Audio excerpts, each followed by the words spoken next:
Hello students, I am Disha Songara and आज हम क्या देखने वाले हैं तो इंडोक्राइन सिस्टम के बारे में देखने वाले हैं। इससे पहले मैं बहुत सारे वीडियोस को अपलोड कर चुकी हूँ और अगर आप इस वीडियो में नए हैं तो प्लीज़ मेरे चैनल को सब्सक्राइब कीजिए और लाइक कीजिए, जिससे सबसे पहले मेरी वीडियो आप तक पहुँच सके।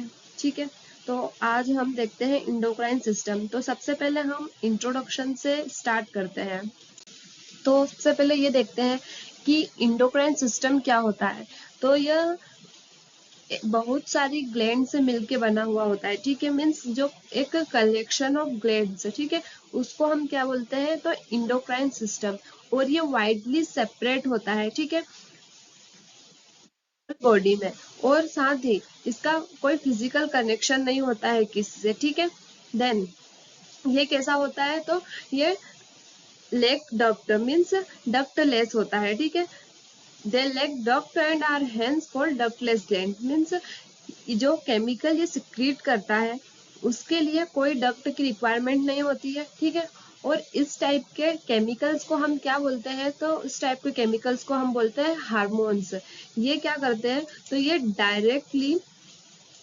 डायरेक्टली डिफ्यूज होते हैं। ठीक है, डायरेक्टली डिफ्यूज होते हैं किसमें तो जो ब्लड स्ट्रीम होती है उसमें डायरेक्टली डिफ्यूज होते हैं कौन हार्मोन्स। ठीक है, इसीलिए जो ग्लैंड होती है वो कैसी होती है डक्टलेस। ठीक है, उसको कोई डक्ट की जरूरत नहीं होती है, वो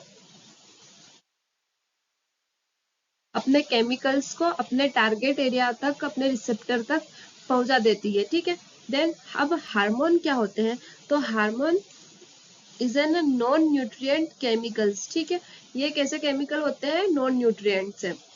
देन ये कैसे एक्ट करते हैं तो इंटरसेल्यूलर मैसेंजर के फॉर्म में एक्ट करते हैं। ठीक है, और ये प्रोड्यूस्ड कैसे होते हैं तो ट्रेस अमाउंट में मीन्स एक छोटा सा चुटकी भर बोल सकते हैं, या फिर मीन्स एक माइनर अमाउंट भी जो रहता है हार्मोन्स का। ठीक है, जो माइनर अमाउंट होता है वो हार्मोन्स का वो भी बहुत ज्यादा इसेंशियल नेसेसरी और इम्पोर्टेंट रोल प्ले करता है किसमें ह्यूमन बॉडी में। ठीक है, मीन्स जो इसका रेंज होती है ना तो ये उससे ज्यादा होना चाहिए ना कम होना चाहिए। ठीक है, अगर ऐसा हुआ तो फिर एबनॉर्मेलिटीज हो जाएगी। ठीक है, और जो इसकी रिक्वायरमेंट होती है वो बहुत ही कम होती है और बहुत ही ज्यादा इसेंशियल भी होती है। ठीक है, और उसके अलावा ये किस में हेल्पफुल होता है तो होम्योस्टेसिस में। मीन्स जो बॉडी का इंटरनल इन्वायरमेंट होता है, ठीक है, उसको भी मेंटेन करता है ये कौन इंडोक्राइन सिस्टम। जैसे पार्शली तो ऑटोनॉमिक नर्वस सिस्टम रिस्पॉन्सिबल होता है और पार्शली इंडोक्राइन सिस्टम भी रिस्पॉन्सिबल होता है किसके लिए तो होम्योस्टेसिस के लिए। ठीक है, देन जो ब्लड में लेवल होता है हार्मोन्स का वो वेरिएबल होता है, वो ऊपर नीचे होता रहता है, उसके चेंजेस आते रहते हैं उसमें। ठीक है, और वो कैसा होता है तो वो सेल्फ रेगुलेटिंग होता है। ठीक है, वो अपने आप को खुद से रेगुलेट करता है और विथ इट्स नॉर्मल रेंज। जैसे मैंने अभी ऊपर आपको बताया था कि वो उसके अकॉर्डिंग उसकी रेंज कर सकता है, उसको कितने अमाउंट में सिक्रीट होना है स्टिमुलेट होना है। ठीक है, और वापस से वो उसके जो अमाउंट है उसको रिड्यूस कर लेता है। ठीक है, वो किस टाइप से करता है वो भी हम आगे समझेंगे। देन अब हम क्या देखेंगे तो इंडोक्राइन सिस्टम में कौन सी ग्लैंड्स आती है, कौन सी ग्लैंड की रिक्वायरमेंट होती है, कौन इंपॉर्टेंट होती है। ठीक है, तो हम स्ट्रक्चर देखते हैं। यह है इंडोक्राइन सिस्टम, और इंडोक्राइन सिस्टम की जो मेन ग्लैंड्स होती है वो। ठीक है, तो सबसे पहले तो क्या आती है हाइपोथैलेमस। ठीक है, हाइपोथैलेमस और हाइपोथैलेमस के जस्ट बिलो में क्या होती है तो पिट्यूटरी ग्लैंड। ठीक है, देन जो कॉर्पस कोलोसम है, ठीक है, उसके साइड में उसके मतलब बिलो में जैसे ये वाली पोजीशन पे, यह वाली पोजीशन पे। ठीक है, यहाँ पे क्या होता है तो पिनियल बॉडी। ठीक है, ये भी क्या होती है पिनियल ग्लैंड, इसकी भी एक इम्पोर्टेंस रिक्वायरमेंट होती है। ठीक है, देन यहाँ पे जो हाइपोथैलेमस वो भी हार्मोन सिक्रेट करता है, और उसके नीचे जस्ट बिलो में क्या है तो पिट्यूटरी ग्लैंड। ठीक है, देन नेक्स्ट क्या है तो थायराइड ग्लैंड। ये कहाँ पे होती है थायराइड ग्लैंड थायराइड में होती है, ठीक है, इसीलिए थायराइड में होती है, इसलिए इसको क्या बोलते हैं, थायराइड ग्लैंड, ठीक है। और थायराइड ग्लैंड के जस्ट बैक साइड, ठीक है, means behind the thyroid gland क्या होते हैं, तो 4 डॉट लाइक स्ट्रक्चर होते हैं, जैसे यहाँ पे दिख रहे होंगे आपको। तो ये 4 डॉट लाइक स्ट्रक्चर ये क्या है, तो ये पैराथायराइड ग्लैंड है, ठीक है। देन उसके नीचे क्या होता है, तो थाइमस ग्लैंड, ठीक है। थाइमस ग्लैंड क्या करती है, तो ये इम्यून सिस्टम में मोस्ट इंपोर्टेंट रोल प्ले करती है, ठीक है, कौन, थाइमस ग्लैंड। देन जो उसके बाद क्या है, तो एड्रिनल ग्लैंड। एड्रिनल ग्लैंड कहाँ पे होती है, तो ये किडनी के ऊपर होती है, ठीक है, ये भी बहुत ही इंपॉर्टेंट रोल प्ले करती है। देन फिर पेनक्रियास। पेनक्रियास कैसा होता है, तो ये इंडोक्राइन ग्लैंड तो होता ही है, साथ में एक्सोक्राइन ग्लैंड भी होता है, ठीक है। और पेनक्रियाटिक इजलेट ऑफ लैरिंग्स जो सीक्रेट होता है कहाँ से, तो इजलेट ऑफ लैरिंग तो पेनक्रियास से। और ये कैसा होता है, तो ये इंडोक्राइन ग्लैंड से सीक्रेट होता है।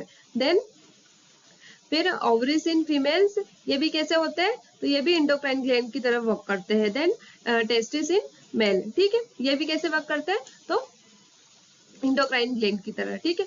और इसके अलावा भी कुछ एडिशनल ऑर्गन्स भी होते हैं जो कैसे वर्क करते हैं, तो इंडोक्राइन सिस्टम की, जैसे कि जीआईटी ट्रैक्ट हो गया, जैसे यहाँ पे लिखा है जीआईटी ट्रैक्ट, लीवर हो गया, किडनी हो गया, हार्ट, ये भी क्या करते हैं, कुछ हार्मोन्स को प्रोड्यूस करते हैं, ये कैसे एडिशनल एंडोक्राइन ऑर्गन होते हैं, ठीक है। देन नेक्स्ट क्या है, तो सबसे पहले हाइपोथैलेमस, ठीक है। तो हाइपोथैलेमस के बारे में हम समझते हैं। हाइपोथैलेमस क्या है, तो ये बेसल पार्ट है किसका, डायनसेफेलॉन का और फोरब्रेन का है। ये हमने किसमें समझा था, तो जो हमारी प्रीवियस क्लास हो चुकी है उसमें हमने समझा था हाइपोथैलेमस, ठीक है। तो आप मेरी प्रीवियस क्लास को भी देख सकते हैं, ठीक है। तो हाइपोथैलेमस क्या कहाँ पे होता है, तो basal part of diencephalon and forebrain, और it regulates a wide spectrum of body function, means ये बहुत सारे ऐसे फंक्शन होते हैं जो इम्पोर्टेंट होते हैं और उनको रेगुलेट करने का वर्क कौन करता है, तो हाइपोथैलेमस, ठीक है। और ये न्यूरोसिक्रेटरी सेल को कंटेन करता है, ठीक है, जो क्या करते हैं, जो हार्मोन को प्रोड्यूस करते हैं। देन जो this hormone regulate the synthesis and secretion of pituitary hormone, means ये जो हार्मोन है जो न्यूक्लियर सिक्रेटरी सेल से कंटेन करती है, ठीक है, वो हार्मोन उनका वर्क क्या होता है, तो वो सिंथेसिस और सिक्रीशन करते हैं, किसको, तो पिट्यूटरी हार्मोन को, ठीक है, synthesis and secretion. Then however the hormone produced by hypothalamus are two type, means कौन से हार्मोन जो हाइपोथैलेमस से सिक्रीट होते हैं, तो रिलीजिंग हार्मोन और इनहिबिटिंग हार्मोन, ठीक है। तो रिलीजिंग हार्मोन क्या करता है, तो ये क्या करता है, स्टिमुलेट करता है किसको, तो सिक्रीशन ऑफ पिट्यूटरी हार्मोन्स, जो पिट्यूटरी हार्मोन रहता है उसके सिक्रीशन को स्टिमुलेट करता है। और जो इनहिबिटिंग हार्मोन रहता है वो क्या करता है, तो which inhibit secretion of secretion of pituitary hormone, ठीक है। मीन्स इसके पास कौन सा हार्मोन होता है हाइपोथैलेमस के पास, एक तो रिलीजिंग हार्मोन जो क्या करने का वर्क करता है, तो स्टिमुलेशन के लिए। देन इनहिबिटिंग मीन्स अगर कोई हार्मोन स्टिमुलेट हुआ है तो फिर एक वक्त के बाद उसे वापस से रिड्यूस भी होना पड़ेगा, तो जो रिडक्शन का वर्क है, ठीक है, वो जो रिडक्शन का वर्क है वो कौन करेगा, तो वो इनहिबिटिंग हार्मोन करेगा, ठीक है। देन एग्जाम्पल के लिए गोनेडोट्रोपिन रिलीजिंग हार्मोन, ठीक है, ये क्या स्टिमुलेट करता है, तो ये pituitary synthesis and release of gonadotropin, ठीक है, ये किसको रिलीज करता है, तो गोनेडोट्रोपिन को, कौन, गोनेडोट्रोपिन रिलीजिंग हार्मोन। और on the other hand somatostatin क्या करता है, ये इनहिबिशन का वर्क करता है, ठीक है, release of growth hormone from the pituitary. Then the hormone reach the pituitary gland through a portal circulatory system and regulate the function of anterior pituitary. Means जो हार्मोन्स हाइपोथैलेमस से secrete होते हैं कहाँ पे, तो एंटीरियर पिट्यूटरी हार्मोन से, ठीक है। तो वो किसकी हेल्प से होते हैं, मीन्स जो हाइपोथैलेमस होता है ठीक है। और जो एंटीरियर पिट्यूटरी होती है, मतलब पिट्यूटरी में भी टू पार्ट्स होते हैं, एक तो anterior pituitary and second one is posterior pituitary. तो जो एंटीरियर पिट्यूटरी है वो कनेक्ट रहता है हाइपोथैलेमस से, ठीक है। किसके हेल्प से? तो पोर्टल सर्कुलेटरी सिस्टम की हेल्प से, ठीक है। एक पोर्टल सर्कुलेटरी सिस्टम रहता है किसके बीच में? तो हाइपोथैलेमस और एंटीरियर पिट्यूटरी के बीच में, ठीक है। और जो पोस्टीरियर पिट्यूटरी रहता है, ठीक है, तो पोस्टीरियर पिट्यूटरी ये डायरेक्ट न्यूरल रेगुलेशन में होता है। वो मैं डायग्राम में समझाऊंगी आपको तो और अच्छे से समझ आएगा, ठीक है। तो हम नेक्स्ट चलते हैं। ये डायग्राम में देखिए, तो सबसे पहले तो ये थैलेमस हो गया है, देन यह हाइपोथैलेमस, हाइपोथैलेमस के बिलो में क्या है? तो पिट्यूटरी ग्लैंड, ठीक है। और ये posterior, then anterior and posterior दोनों पिट्यूटरी ग्लैंड। उसके बाद ये यहाँ पे और ब्रीफली इसमें बताया गया है कि ये क्या हो गया अपना एंटीरियर पिट्यूटरी एंड ये पोस्टीरियर पिट्यूटरी, ठीक है। और जो ये कनेक्ट हाइपोथैलेमस एंटीरियर पिट्यूटरी से किसकी हेल्प से कनेक्ट है? तो जो ये पोर्टल सर्कुलेशन है, ठीक है, जो ये पोर्टल सर्कुलेशन दिख रहा है इससे। और जो पोस्टीरियर पिट्यूटरी है वो डायरेक्ट कॉन्टेक्ट में है किससे? हाइपोथैलेमस से, ठीक है। देन नेक्स्ट अब, तो the pituitary gland is located in bony cavity, means जो पिट्यूटरी ग्लैंड है वो कहाँ होती है? बोनी कैविटी, उसको क्या बोलते हैं हम? तो सेला टर्सिका। और ये किससे अटैच होती है? तो हाइपोथैलेमस से, ठीक है। देन ये एनाटोमिकली डिवाइड हुई है, जैसे मैंने बताया था anterior pituitary and posterior pituitary, ठीक है। तो जो एंटीरियर पिट्यूटरी है उसको और क्या बोलते हैं? तो एडिनो हाइपोफिसिस, ठीक है। और जो न्यूरो हाइपोफिसिस है उसे और क्या बोलते हैं? तो पोस्टीरियर पिट्यूटरी, ठीक है।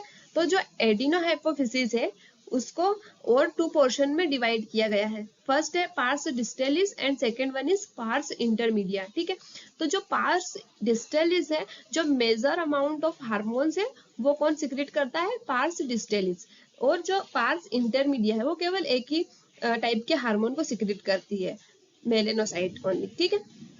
तो जो पार्स डिस्टेलिस होता है वो कौन से हार्मोन्स को सिक्रेट करता है? तो ग्रोथ हार्मोन हो गया, prolactin, thyroid stimulating hormone, adrenocorticotropic hormone, luteinizing hormone, follicle stimulating hormone, ये सारे हार्मोन को कौन सिक्रेट करता है? तो एंटीरियर पिट्यूटरी। वो जो पार्स इंटरमीडिया है ये सिक्रेट करता है only one hormone called melanocyte stimulating hormone, ठीक है। और इसीलिए इसको जो पार्स डिस्टेलिस है उसके साथ मर्ज कर दिया, किसको? है पार्स इंटरमीडिया को। इसको और याद करने का एक सिंपल ट्रिक भी है, तो वह क्या है? पीएमटी फ्लैग, ठीक है। पीएमटी फ्लैग से आप क्या याद रख लोगे? सारे हार्मोन्स, ठीक है। तो पी से क्या हो गया हमारा? प्रोलैक्टिन। और एम से जो ये मिडिल में, ठीक है, पी और टी के, तो इसकी ये किस में आ गया? तो पार्स इंटरमीडिया, ठीक है। मिडिल से क्या आता रहेगा? इंटरमीडिया, ठीक है, इंटरमीडिएट है। तो ये क्या हो गया हमारा? Melanocyte stimulating hormone. Then T से क्या होगा? तो thyroid stimulating hormone, thyroid stimulating hormone. और फिर एफ से क्या हो गया? तो फॉलिकल स्टिमुलेटिंग हार्मोन। एल से ल्यूटिनाइजिंग हार्मोन, एस से एड्रिनोकोर्टिकोट्रोपिक हार्मोन, एंड जी से ग्रोथ हार्मोन, ठीक है। तो इससे आपको याद करने में भी प्रॉब्लम नहीं होगी, सारे जितने भी ये हार्मोन्स है वो आसानी से याद हो जाएंगे कि एंटीरियर पिट्यूटरी और जो एंटीरियर पिट्यूटरी में कौन से? तो पार्स डिस्टेलिस और पार्स इंटरमीडिया के सारे हार्मोन्स इसमें लिखे हुए हैं पीएमटी फ्लैग में, ठीक है। नेक्स्ट पेज पे आते हैं। तो neuro hypophysis, pars nervosa, also known as posterior pituitary, ठीक है, जैसे मैंने बताया था उसी टाइप से। और इसका वर्क क्या है? तो store and release to hormones called oxytocin and vasopressin, ठीक है। जैसे जो एडिनो हाइपोफिसिस वो क्या करता था? तो पीएमटी फ्लैग इतने सारे हार्मोन्स को सिक्रेट करता था, ठीक है। और जो न्यूरो हाइपोफिसिस है वो केवल दो हार्मोन्स को स्टोर करता है और रिलीज करता है, तो कौन से? ऑक्सीटोसिन एंड वेसोप्रेसिन, ठीक है, which are actually synthesized by hypothalamus and are transported axonally to neurohypophysis, ठीक है। जो एक्चुअली सिंथेसाइज कहाँ पे होते हैं? तो हाइपोथैलेमस में। और ट्रांसपोर्ट कहाँ पे होता है? तो जो एक्सोन होता है उससे न्यूरोहाइपोफिसिस में, ठीक है, ग्रोथ हार्मोन, ठीक है। सबसे पहले अब हम क्या देखते हैं, ग्रोथ हार्मोन मीन्स जो जितने भी ये पीएमटी फ्लैग वाले हार्मोन थे और साथ ही ऑक्सीटोसिन, वेसोप्रेसिन, अब इन सबको हम इंडिविजुअली समझते हैं। तो सबसे पहले क्या आएगा, ग्रोथ हार्मोन। ग्रोथ हार्मोन कैसा है, तो most abundant anterior pituitary hormone है। Then it has anabolic effect है। इसका इफेक्ट कैसा है, एनाबॉलिक इफेक्ट। अब एनाबॉलिक इफेक्ट कैसा होता है, मीन्स ये क्या करता है, तो मॉलिक्यूल्स को ऐड करके प्रोडक्ट बनाता है। मीन्स मॉलिक्यूल्स ऐड होकर क्या करते हैं, एनर्जी को कंजर्व करते हैं, ठीक है। और जहाँ पे कंजर्व हो रही है एनर्जी, उसको बोलेंगे हम एनाबॉलिक। और अगर एनर्जी रिड्यूस हो रही है तो उसको बोलेंगे हम केटाबॉलिक, ठीक है। Then stimulate growth and division of most body cell specially in the bones and skeletal muscles. Means growth hormone किसमें हेल्पफुल है, तो ये क्या करता है, स्टिमुलेट करता है ग्रोथ को, और डिवीजन में हेल्प करता है किसको, मोस्ट बॉडी सेल। मीन्स जो डिवीजन होगा बॉडी सेल्स में, तभी तो जैसे ग्रोथ हार्मोन किसे मेनली किसके लिए रिस्पॉन्सिबल होता है, तो हाइट के लिए, ठीक है। तो हाइट में मेजर रोल किसका होता है, बोन्स। अगर बोन्स में ग्रोथ होगी तभी तो हमारी हाइट ग्रो होगी, ठीक है। और स्केलेटल मसल्स, ये सब भी किसमें आएगा, तो ग्रोथ हार्मोन में। और ये हाईएस्ट किसमें सिक्रेट होती है, हाईली किसमें सिक्रेट होती है, तो ये चाइल्डहुड टाइम में, मीन्स जब बच्चा धीरे छोटे से बड़ा होता है तो सबसे ज्यादा सिक्रेशन किसमें होता है, ग्रोथ हार्मोन का, तो चिल्ड्रंस में। देन एडोलेसेंस के टाइम पे। और ये क्या करता है, तो एक्सेलरेट करता है किसको, सेल डिवीजन को, और increasing tissue mass and driving the rapid growth that takes place at this time, ठीक है। और in adult GH control growth and regeneration of nearly all body tissue especially skeletal muscles and bones। means adults में क्या होता है, तो वो जो ग्रोथ होती है वो फिर उसको ये कंट्रोल भी करने का वर्क होता है, ठीक है। और अगर मान लीजिए ओवर सिक्रीशन हो गया ग्रोथ हार्मोन का, ठीक है, तो फिर उससे क्या होगा, एबनॉर्मल ग्रोथ हो जाएगी, और उसे क्या बोलते हैं हम, जाइजेंटिज्म, ठीक है। और अगर ओवर सिक्रीशन हुआ तो जाइजेंटिज्म, लेकिन अगर लो सिक्रीशन हुआ तो फिर क्या होगा, तो पिट्यूटरी ड्राफिज्म, ठीक है। Then excess secretion of growth hormone in adult specially in middle as.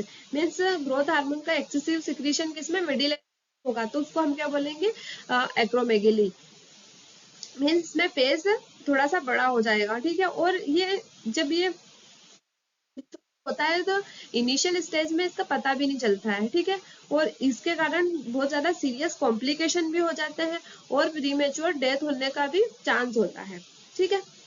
Then next one क्या है, प्रोलेक्टिन। तो prolactin also known as lactogenic hormone, ठीक है। इसको और हम क्या बोलते हैं, लेक्टोजेनिक हार्मोन्स भी बोलते हैं। और ये क्या रेगुलेट करता है, तो ये मेमरी ग्लैंड की ग्रोथ को रेगुलेट करता है। कब, तो ड्यूरिंग प्रेगनेंसी, ठीक है। और to prepare the breast for lactation, milk production after child birth. Means इसका वर्क क्या रहता है, तो ये मेमरी ग्लैंड को ग्रो करता है। उससे क्या होगा कि ज्यादा से ज्यादा जो मिल्क है वो स्टोर हो सके, ठीक है। किसके लिए, तो चाइल्ड के लिए। Then prolactin is increases by prolactin releasing hormone. Means ये किसकी हेल्प से इंक्रीज होता है, तो जो पीआरएच, ठीक है, कहाँ से, तो जो हाइपोथैलेमस से सिक्रेट होता है क्या, prolactin releasing hormone, and lowered by prolactin inhibiting hormone. Means जो प्रोलैक्टिन होता है वो इंक्रीज किसकी हेल्प से होता है, तो हाइपोथैलेमस की हेल्प से, प्रोलैक्टिन रिलीजिंग हार्मोन की हेल्प से, ठीक है। और वापस से जब मीन्स जब इसका वर्क है वो खत्म हो जाता है, फिर इसकी जरूरत नहीं होती, तो वापस इसको रिड्यूस भी करना पड़ता है, तो वो किसकी हेल्प से होता है, तो प्रोलैक्टिन इनहिबिटिंग हार्मोन की हेल्प से। Then other hormone that initiate and maintain lactation include. Means जो प्रोलैक्टिन तो हेल्प करता है, साथ ही कुछ अदर हार्मोन्स भी रहते हैं जो लैक्टेशन के लिए रिस्पॉन्सिबल होते हैं, जैसे एस्ट्रोजन हो गया, कोर्टिकोस्टेरॉइड्स हो गया, इंसुलिन, थायरोक्सिन, इन सब हार्मोन्स की भी इम्पोर्टेंस होते हैं किसमें, तो लैक्टेशन में। देन नेक्स्ट क्या है, तो थायराइड स्टिमुलेटिंग हार्मोन, ठीक है। तो थायराइड स्टिमुलेटिंग हार्मोन ये स्टिमुलेट कहाँ पे होता है, तो synthesis and secretion of thyroid hormone from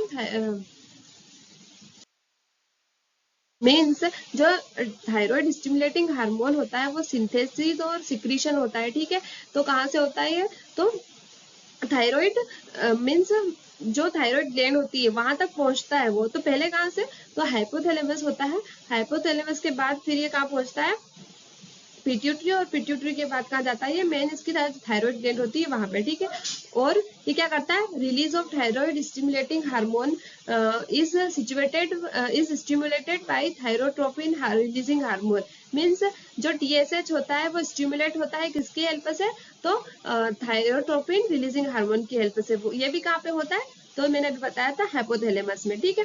then ये क्या करता है, तो ये स्टिमुलेट करता है किसको, ग्रोथ को और एक्टिविटी ऑफ थायराइड ग्लैंड, ठीक है। और ये क्या सिक्रेट करते हैं, तो थायरोक्सिन और ट्राई आयोडोथायरोनिन, ठीक है, T4 एंड T3। जो T3 एंड T4 ये कहाँ से सिक्रेट हो गए, तो थायराइड ग्लैंड से, ठीक है। लेकिन इसके स्टिमुलेट कौन करेगा, तो हाइपोथैलेमस, ठीक है। देन नेक्स्ट क्या है, देन मीन्स जो कॉर्टिकोट्रोपिन रिलीजिंग हार्मोन, ये कहाँ से सिक्रेट होता है, तो हाइपोथैलेमस से। और ये क्या प्रमोट करता है, तो सिंथेसिस एंड रिलीज किसका, तो ACTH का, ठीक है। कहाँ से, तो एंटीरियर पिट्यूटरी से। देन जो ACTH होता है ये क्या करता है, ये स्टिमुलेट करता है ग्रोथ और एक्टिविटी को, किसकी, तो एड्रिनल कॉर्टेक्स की ग्रोथ और एक्टिविटी को। Increase the output of adrenocortical steroid hormone and especially cortisol. Means जो स्टेरॉइड हार्मोन्स होते हैं उनको इंक्रीज करने का वर्क करता है कौन, जो एड्रिनल कॉर्टेक्स, ठीक है। और जो ACTH क्या करता है, ये स्टिमुलेट करता है किसको, ग्रोथ और एक्टिविटी को, एड्रिनल कॉर्टेक्स की। देन उसके बाद क्या होता है, इंक्रीज होता है किसका आउटपुट, तो जो स्टेरॉइड हार्मोन्स होते हैं, तो स्पेशली कौन, तो कोर्टिसोल, ठीक है। देन नेक्स्ट क्या है, गोनेडोट्रोपिन। तो गोनेडोट्रोपिन क्या होता है, तो ये just before puberty to gonadotropin sex hormone are secreted in gradually increasing amount by the anterior pituitary in response to hypothalamic release of LHRH and also known as GnRH। means gonadotropin hormone कब release होता है, जब just before puberty, ठीक है। और कौन से 2 hormones release होते हैं, तो LHRH और FSH, ठीक है। LHRH को ही और क्या बोलते हैं हम, GnRH। Means luteinizing hormone releasing hormone, ठीक है। और GnRH means gonadotropin releasing hormone, ठीक है। और rising level of this hormone at puberty promote maturation of reproductive organ. Means जब ये प्यूबर्टी के टाइम इंक्रीज होते हैं तो उससे क्या होता है, मेचुरेशन होता है किसका, जो रिप्रोडक्टिव ऑर्गन्स होते हैं उनका, ठीक है। अब ये 2 टाइप्स के कौन से होते हैं वो हम देखते हैं। फर्स्ट होता है FSH फॉलिकल स्टिमुलेटिंग हार्मोन और second one is luteinizing hormone, ठीक है। तो जो in both sex FSH stimulates production of gametes by the gonads, namely means जो FSH वो क्या करता है, तो ओवा in the female ovary means उसमें हेल्प करता है, और जो स्पर्मेटोजोआ रहता है उनमें भी इन मेल टेस्टिस, ठीक है। इसकी किसकी इंपॉर्टेंस होती है, तो FSH की। ये क्या करता है, स्टिमुलेट करता है प्रोडक्शन जो गैमेट्स होते हैं, तो ओवा किसका है, तो फीमेल ओवरी का गैमेट्स है, और जो स्पर्मेटोजोआ वो किसका गैमेट है, तो मेल टेस्टिस का, ठीक है। देन इन फीमेल में जो LH और FSH होता है ये क्या कंट्रोल करता है, तो सिक्रीशन को, किसके सिक्रीशन को, तो एस्ट्रोजन और जो प्रोजेस्टेरोन होता है किस टाइम पे, जो रिप्रोडक्टिव साइकिल चलती है, ठीक है। वो हम जो रिप्रोडक्टिव साइकिल या रिप्रोडक्टिव वाले पार्ट जो टॉपिक होगा उसमें हम समझेंगे, ठीक है, रिप्रोडक्टिव साइकिल में। देन जो LH एंड FSH मेनली क्या किसके लिए रिस्पॉन्सिबल होता है, तो ये कंट्रोल करता है सिक्रीशन को, एस्ट्रोजन एंड प्रोजेस्टेरोन, ठीक है। और इन मेल, तो मेल में क्या होता है, जो LH also called interstitial cell stimulating hormone, mean से LH को और क्या बोलते हैं, ICSS, ठीक है। और ये क्या स्टिमुलेट करता है, जो इंटरस्टिशियल सेल्स होती है उनको ये क्या करता है, स्टिमुलेट करता है किसके लिए, सिक्रीशन के लिए, टेस्टोस्टेरोन हार्मोन जो होता है उसके सिक्रीशन के लिए। देन ऑक्सीटोसिन, ऑक्सीटोसिन क्या करता है, तो ऑक्सीटोसिन स्टिमुलेट करता है to target tissue during and after child birth. Means इसका मेन वर्क क्या होता है, तो कॉन्ट्रेक्शन ऑफ मसल्स, ठीक है। मसल्स कॉन्ट्रेक्शन के लिए मोस्टली रिस्पॉन्सिबल होता है ये। और जब डिलीवरी का टाइम होता है तो मदर डिलीवरी के टाइम पे कॉन्ट्रेक्शन मोस्ट इम्पोर्टेंट, और उस टाइम पे किसकी सबसे ज्यादा जरूरत होती है, तो ऑक्सीटोसिन की। तो during child birth the posterior pituitary release increasing amount of oxytocin into the blood stream in response to increase stimulation of sensory stretch, ठीक है। तो ये जो सेंसरी स्ट्रेच होता है, ठीक, किस लिए, तो डिलीवरी के लिए, ठीक है। तो उसके कारण क्या होता है, सर्विक्स जो होता है वो डायलेट होता है, किस लिए, ताकि जो बेबी हो, बेबी का हेड है वो बाहर आ सके, ठीक है। इसलिए किसके रिलीज होता है, तो ऑक्सीटोसिन का रिलीज होता है। एक तो हो गया डिलीवरी के टाइम में। देन जब जो बेबी रहता है वो जब उसका सकलिंग टाइम आता है, ठीक है, तो Suckling generate sensory impulse. Suckling के कारण भी क्या होता है, ऑक्सीटोसिन की रिक्वायरमेंट होती है, ठीक है। और उससे क्या होता है, तो मसल कॉन्ट्रेक्शन, ठीक है। तो वो सकलिंग के लिए भी, बेबी सकलिंग के लिए भी इम्पोर्टेंट है। देन जो ऑक्सीटोसिन लेवल रहता है वो सेक्सुअल एरोसोल के टाइम पे भी बोथ मेल और फीमेल्स में इंक्रीज हो जाता है उसका लेवल, ठीक है। देन नेक्स्ट क्या है, तो एंटी डायूरेटिक हार्मोन, इसको और क्या बोलते हैं हम, वेसोप्रेसिन, ठीक है। The main effect of anti diuretic hormone ADH is to reduce urine output. इसका जो एडीएच का मेन वर्क किसमें आता है, तो ये किडनी में आता है, ठीक है। और वो भी किसके लिए, जो यूरिन आउटपुट होता है उसको रिड्यूस करने के लिए, मीन्स डायूरेसिस के प्रिवेंशन के लिए। डायूरेसिस क्या होता है, जिसमें जो यूरिन का वॉल्यूम होता है वो बहुत ज्यादा अमाउंट में रिड्यूस होता है, ठीक है। मीन्स बहुत ज्यादा यूरिनेशन होता है, उसे क्या बोलते हैं, तो डायूरेसिस, ठीक है। और फिर जो एडीएच उसका वर्क क्या होता है, तो जो कन्वोलेटेड ट्यूब्यूल होता है, ठीक है, डिस्टल कन्वोलेटेड ट्यूब्यूल और कलेक्टिंग डक्ट, वहां पे क्या करवाता है, ये इंक्रीज करवाता है क्या, रीएब्जॉर्प्शन। किसका रीएब्जॉर्प्शन, तो वाटर और इलेक्ट्रोलाइट्स का रीएब्जॉर्प्शन इंक्रीज करवाता है, किसमें, किडनी में, ठीक है। कौन, तो एडीएच। उसकी हेल्प से क्या होता है, जो वाटर लॉस है वो कम से कम होता है, ठीक है। और जो बॉडी का नॉर्मल फंक्शन है वो मेंटेन रहता है। देन नेक्स्ट, तो जो बाकी के आगे के जो जितने भी ग्लैंड्स हैं उनको हम अब नेक्स्ट क्लास में समझेंगे। Thank you.